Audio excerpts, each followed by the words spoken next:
conversation today with my grandmother, Vinnie Smith, on October the 1st, 1975. Grandma, when were you born? Kansas, in 1883. What date? September the 20th. Who was the president then? Do you remember? No, I don't. I don't remember just who the president was. How old were you when you left Kansas? 17. And came to Oklahoma? Came to Oklahoma with grandparents. I was born in a farmhouse at 2 o'clock on Thursday morning, September the 20th, 1883. My dad was a school teacher at the time. What town was that? I know, because I was there. Yeah? What town was it? It was a farmhouse. We didn't live in town. We lived 8 miles from the town. Mm-hmm. What town? Irving, Kansas. Oh. Who all came to Oklahoma in 1900 when you came? 1900 in November. How many of you came? 10 of us. Your family? Relatives. Uh-huh. My immediate family was my grandfather and grandmother. Tell me something about the trip. How did you come? On the train? We came in covered wagons. Hmm. My granddad drove a team of little mules, and my uncle drove a team of great big horses. We had a wonderful trip. A whole week's drive of it. Where did you end up? At Weatherford. Weatherford, Oklahoma. At the end of the railroad. Mm. We ended up in a town of Indians and saloons. How many saloons were there? Well, I think there was about 10 or 12 on one street. I don't know how many there was altogether. How big a town was Weatherford then, Grandma? I haven't any idea just what the population was. I know that my grandfather had a restaurant that called the St. Louis down by the depot. There was lots of wild and woolly donkeys. Mm. Did you work in the restaurant? Or were you going to school then, or what? No, I worked in the restaurant then. Where did you meet Charlie? I met him in the restaurant. At Weatherford? At Weatherford. When you were working there and he was a customer, or what? I was waiting tables. He later was a cook for my grandfather in the St. Louis Cafe. Hmm. I met him at the dinner table. I was the drink waiter. I asked him, I walked up to his table and I said, sweet milk, buttermilk, iced tea or coffee? He said, yes, Mom. That was my first introduction to him. He couldn't make up his mind, huh? No. I guess he was excited. Yeah, you probably turned him on. Now, when did you get married? In June 1901, at Arapahoe, by Judge Love. Well, that's a good name for the judge, wasn't it? Later, the record was all burned down, so now I often wonder. Yeah. Well, you only went with him about a part of a year then, didn't you? No. Went together part of a year before you were married? What part of the year? I say you went with him a part of a year. Oh, yeah. Several months. About 5 or 6 months. Uh-huh. And then he went to work for your grandfather, too. Yes. When did you leave and go to Custer? We went from Weatherford to Independence. Oh. And lived in a hotel for a while where Charlie was manager of the hotel. Cora May was born in that hotel. That was in May. And then in July 1902, we bought the first lot that was sold in Custer City and put in a restaurant. What was in Custer at that time? What was in there?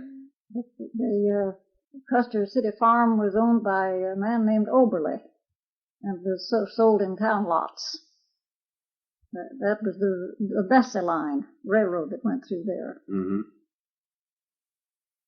We started in selling chili and hamburgers in a tent. Hmm.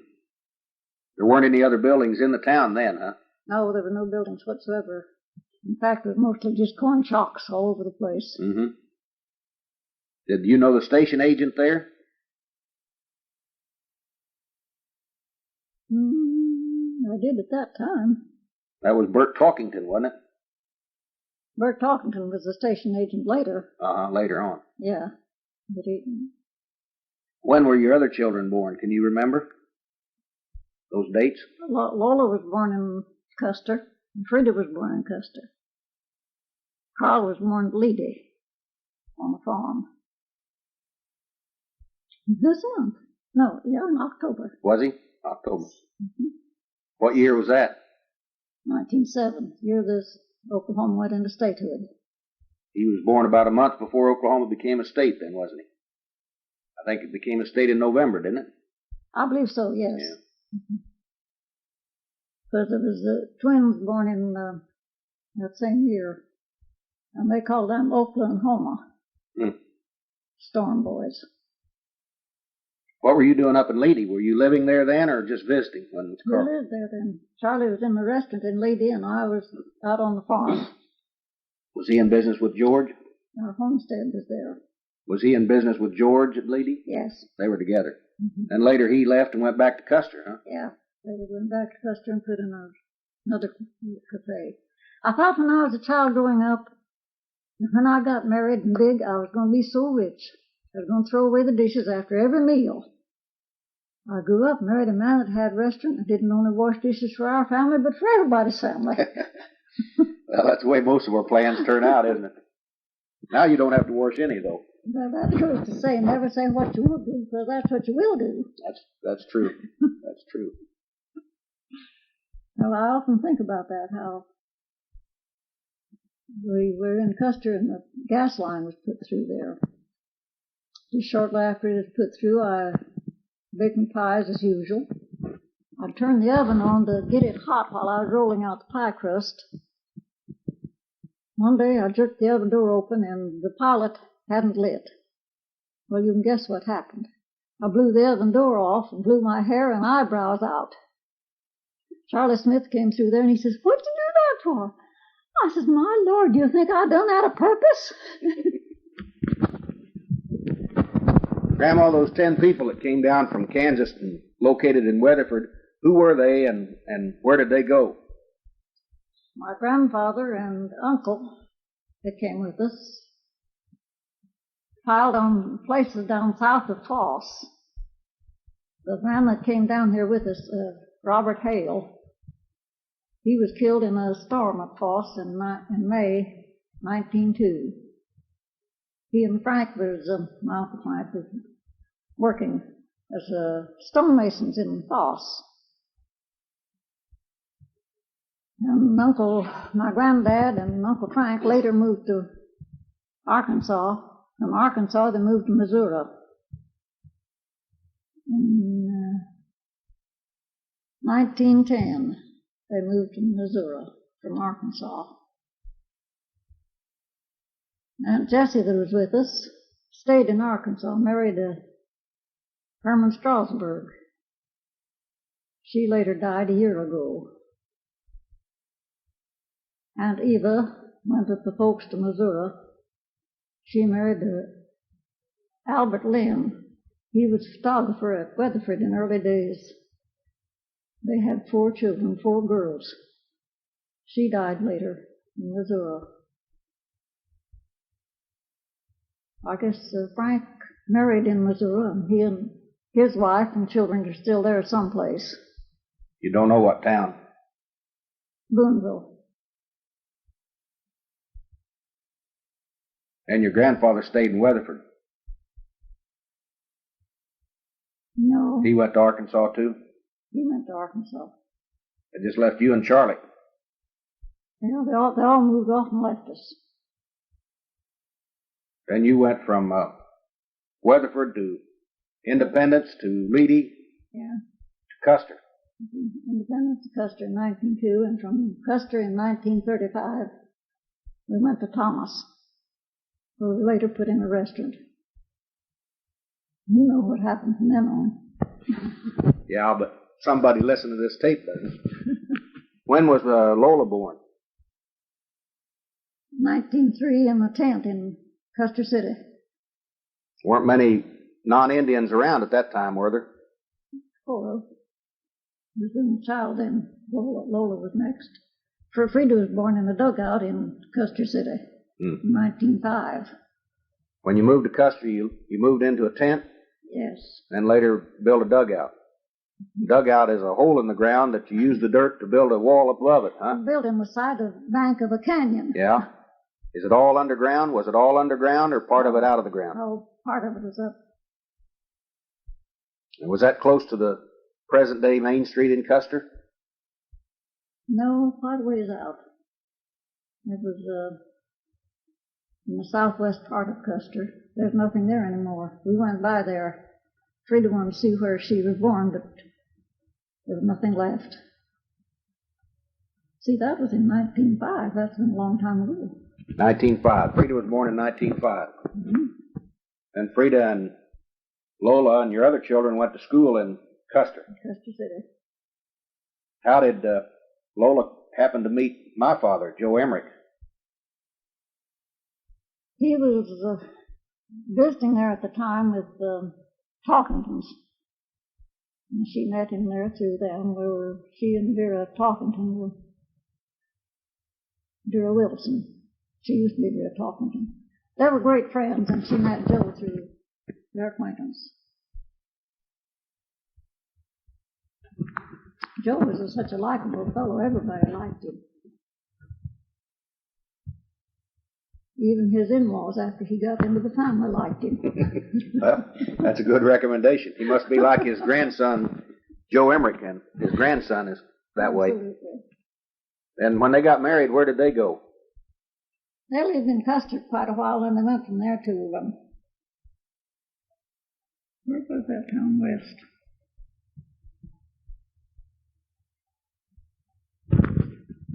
It wasn't Sayre, but without him, he put in a bakery. Worked there until you were about a year old, I guess, when they came back to Custer.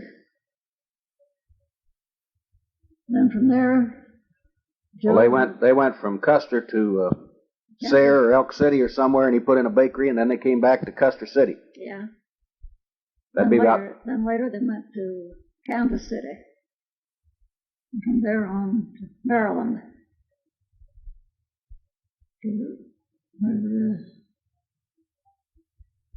I don't know just what happened in Maryland, but anyway, they decided to go different ways.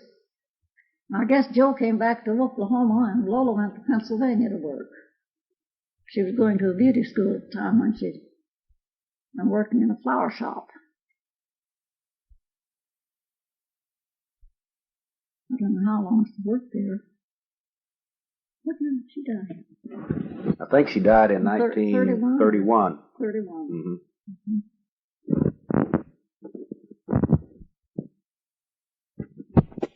In Maryland.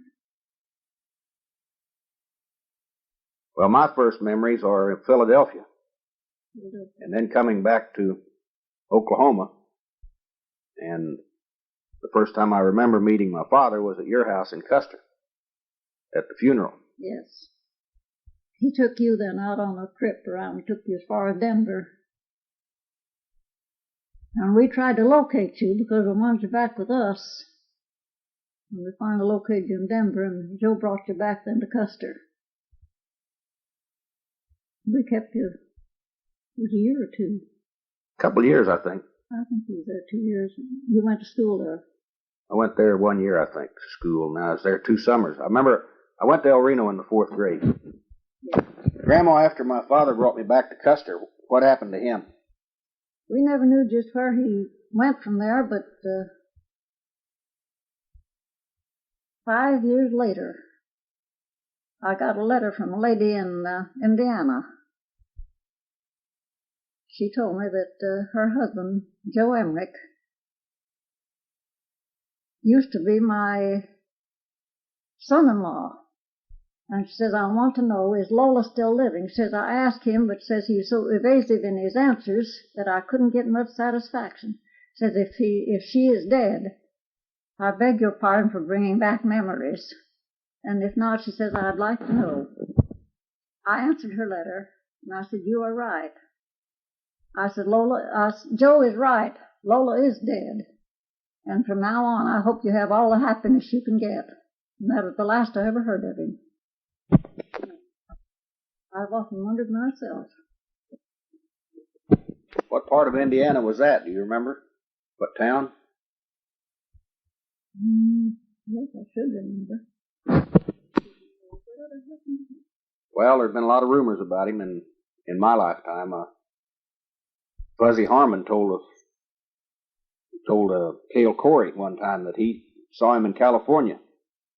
Cale told me that, but then Fuzzy Harmon denied telling Cale that. Frida said in Las Cruces, when she was in the bank there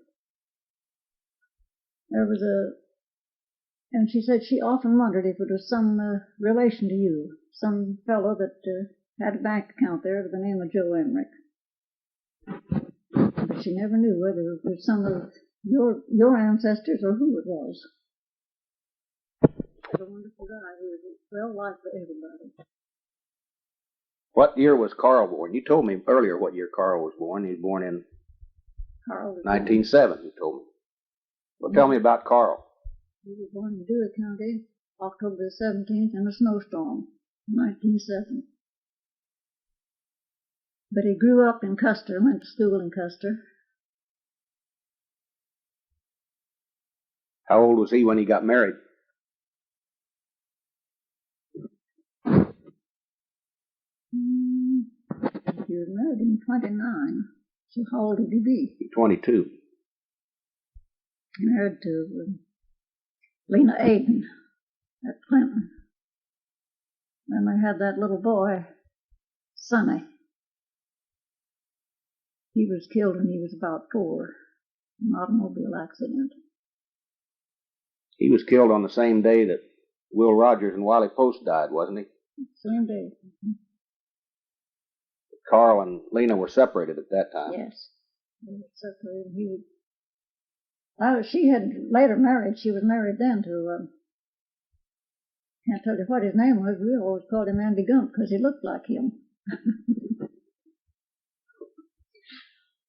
Then Carl stayed with you, and when you moved to Thomas, yeah, he was still single, wasn't he? Yeah. He lived with us and then later married Ruby Farrell. What year did Carl die?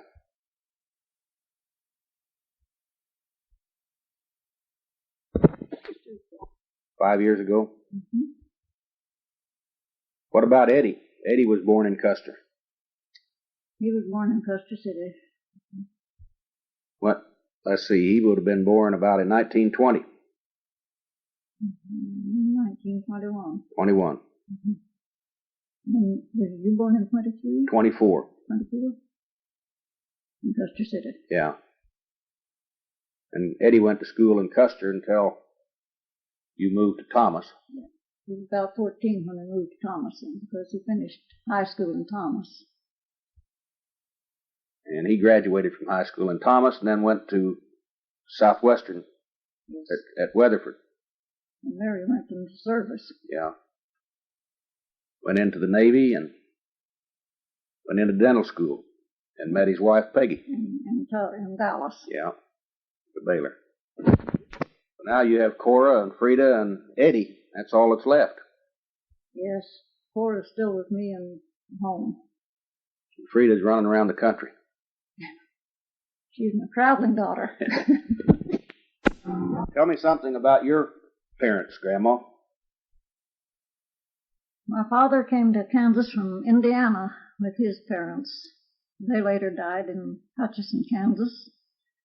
My father's father was an artist, but I never knew them, never knew my grandparents. His brother, Charlie, was a school teacher in San Marcos, Texas. And he had a brother, Lee, that lived in Missouri. I never met Lee. I knew Charlie. He came to visit us there in Custer City, and he told me about what I know about my father's folks. He told me that my grandfather dear was an artist, and he traveled with horse and buggy around the country and set up his easel and draw pictures of scenery.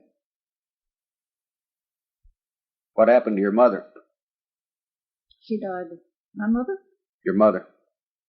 She died in Colorado with pneumonia. When you were young? I was 7 years old. You went from Kansas to Colorado then. Did your family move from Kansas to Colorado when you were young? Very young. I have a brother 2 years younger than I.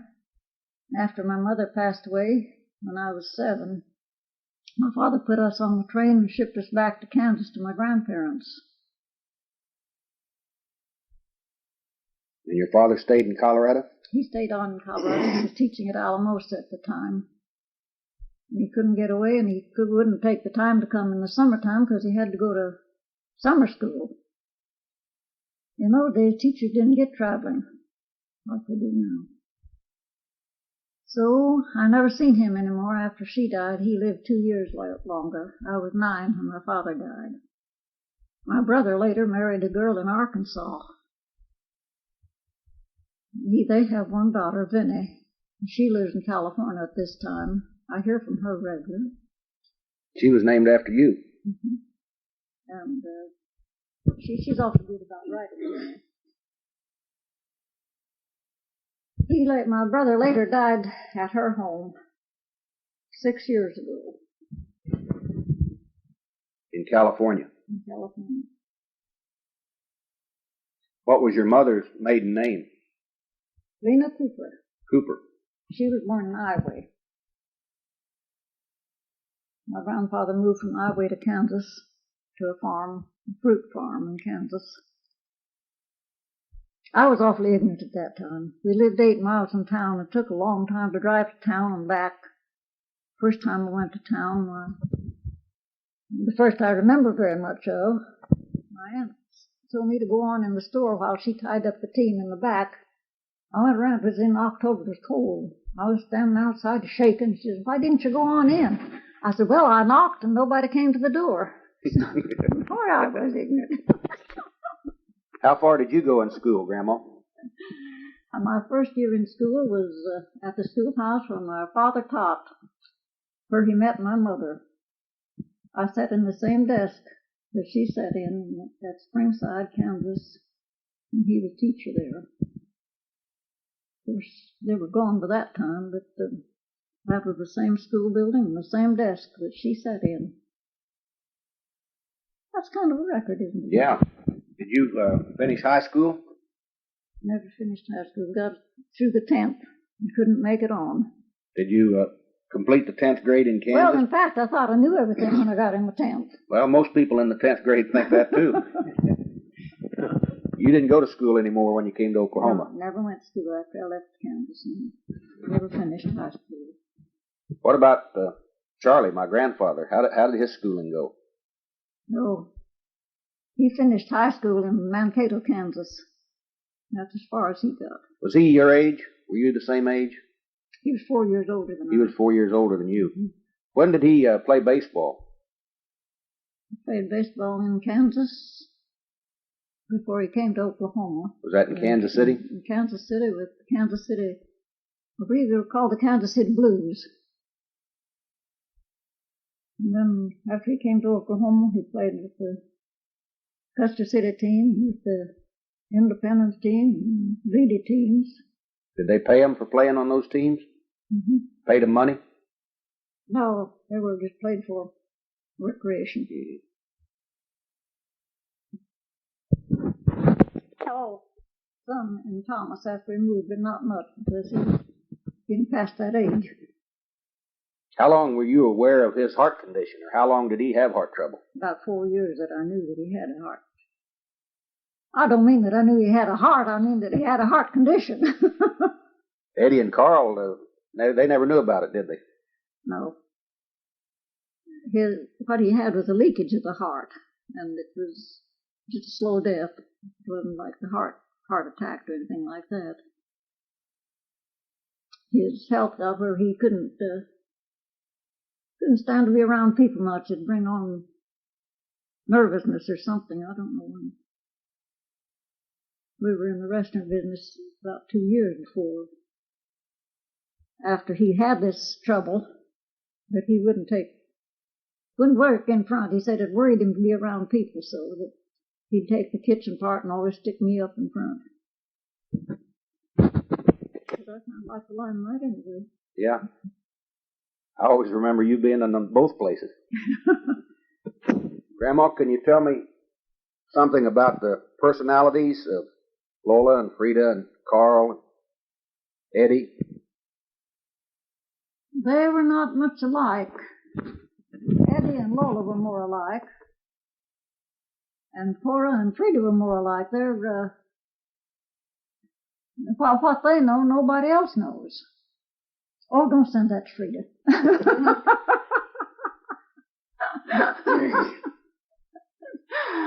But Lola and Eddie were the ones that was easy to get along with.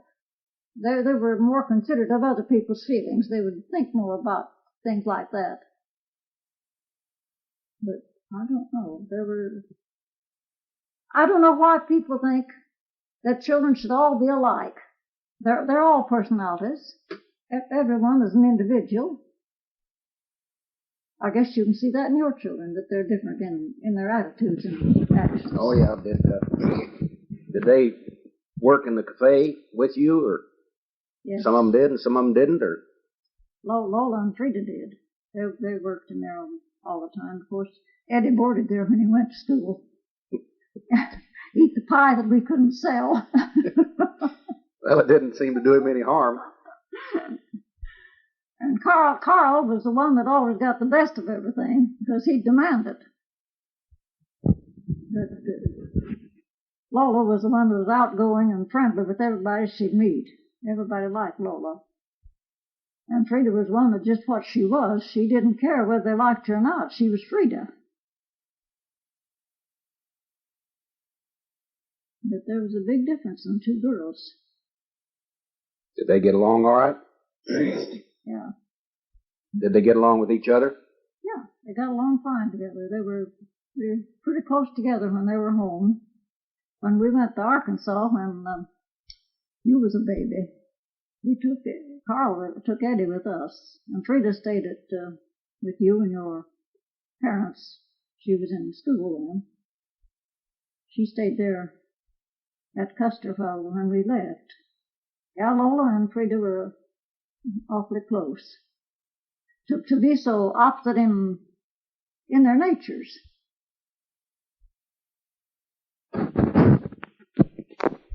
When Charlie and George came to Oklahoma, did they come with their parents? No, with their father. Their mother wasn't with them. They came with their dad and a friend, Al Kent. Their dad put up a tent on Main Street from college to town and started in the candy business. He was called the Candy Man. Then they built a chili joint in between two saloons where they sold chili and stew, hamburgers. Then later, they put the tent up on the alley. George's wife and I made the pies back there, and they were carried over to the chili joint. We never was inside of that chili joint because too close to a saloon. We wouldn't go into a place like that. You've changed through the years, haven't you? I'd even slip in the back door of a saloon now.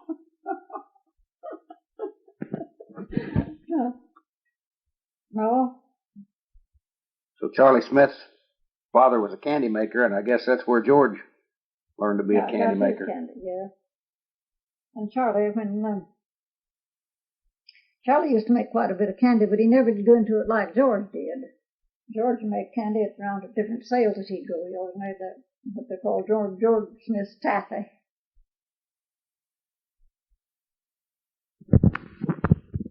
All the school people, of course, that was before there was a college at Rutherford then. And all the school kids called him the Candy Man. Filed on a place out in Dewey County. He later died out there. Wasn't too far from George and Charlie's homesteads. Our homestead was very rough. One fellow said the only way he could ever farm very much of it would be to dig it up and put it in boxes. Salt house on the side of the bank of the canyon. At Christmas time, George gave Maggie and I a little pig a piece. He called her pig Chrissy, and I called mine Massey. Our spring was down in the canyon below the house. One day, Massey fell in the spring. I went down to help Charlie clean the spring out and draw the water out after Massey fell in there. Massey went up to the house, reared up on a shelf where I had a crop of milk, and upset it all over her. I never liked Massey after that. People called us the cliff dwellers. In the same canyon bank on down from the house was a chicken house dug in the bank. A little farther down was a cow shed dug in the bank. We lived right along in that row, that canyon bank. Did Charlie and George both live there?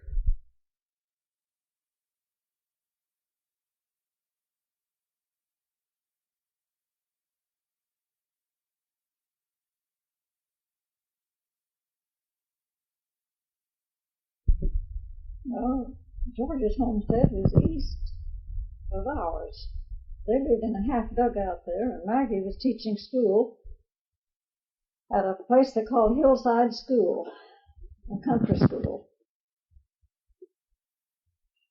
They were living there when Margaret was born. Margaret was born in 1911. It'll tell her age. When Charlie and George came to Weatherford, their father came along. Did he stay in business in Weatherford when you moved to your homestead? My grandfather? Yes. No, your father-in-law. Oh. Charlie's father. No. No, he didn't stay on there. He went back out to Dewey County, bought a place out there, lived out there a while. Then later he went to Custer City and put in a restaurant with a woman by the name of Mary Miller. They called it the White Mule. Where'd he get that name? Such me.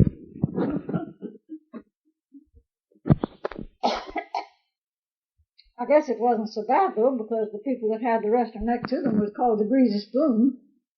So I don't know what the White Mule sounds as good as the Greasy Spoon. Yeah, it's a toss-up. Charlie died, Custer, a few years later. Two years after they went into business there.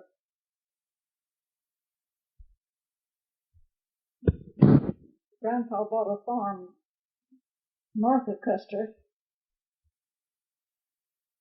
He still owned the place when he passed away, and it was divided between the three of them, the boy's sister Cora Gibbs and George and Charlie. Charlie later sold his half and his sister's half to buy a car, which was a big mistake. Cora Gibbs then was Charlie and George's sister who lived in Maryland. She was her sister who lived in Maryland. I never did know what relationship she was. I guess you never had a chance to know, did you? No, she was my great aunt, I guess. Mm-hmm. 3 children. You know them at all? No, I don't remember them. Brad, and Bob, and Dorothy. I don't think any of them live anymore. I know the children are all gone. Cora and Brad and her husband. Is that how Frida got up to Maryland?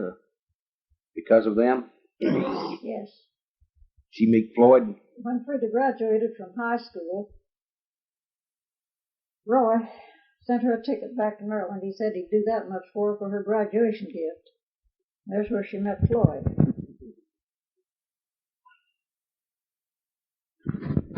But she stayed back there then. She never came back to Custer.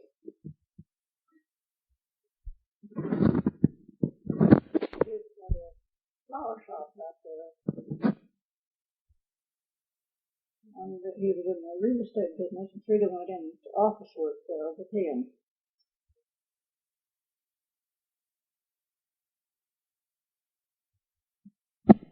I remember they had a pretty nice house, pretty nice home there.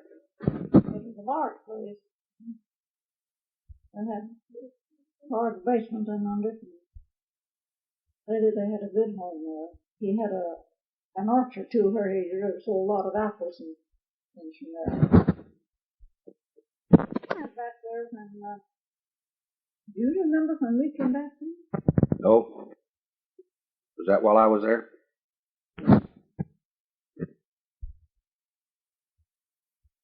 I don't think it was. He wasn't school age yet when we went back there. But Frida was married then. But that was before Jackie was born. I believe, if I remember right, that Joe took the restaurant over while we were gone. Your dad took the restaurant over in Custer for us while we were away. Oh. I probably had to stay there and wash dishes then. You probably.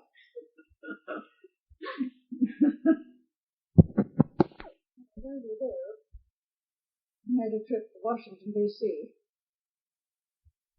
I had the flu while we were there, and we had to go back to Oklahoma. We moved in that house up by the schoolhouse, and Eddie started the school while we were there. But I don't know what.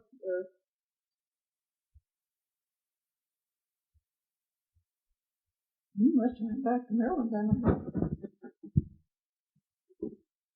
It must have been about the time that you went to, was in Kansas City. I don't know how long you lived in Kansas City before you went on to Maryland. It looks like you remember that. You were there. I was there, but I can't prove it. We started the school while we were living up there. Teacher said, you might just as well let him go to school because he's over here every day at recess and noons anyway. He wasn't quite school age yet. So you must have been probably 3 years old. No, you wouldn't be that old. No, Eddie's 4 years older than I am. So I was probably about 1. I have in my cedar chest at the home, I have 2 Easter eggs. Do you remember them? That Frida sent you. It had one to you and one to Ed at Easter time. Mm-hmm. You'd open them up, and one of them had a little bunny rabbit in, the other had a little chicken. I don't know why I've hung on to them, but I have. They're still in my cedar chest there at the home. My cedar chest's in the storeroom, piled under everything. And those 2 counterfeit eggs are in there. Well, to save an argument down the line sometime, who gets the bunny and who gets the chicken? Yeah.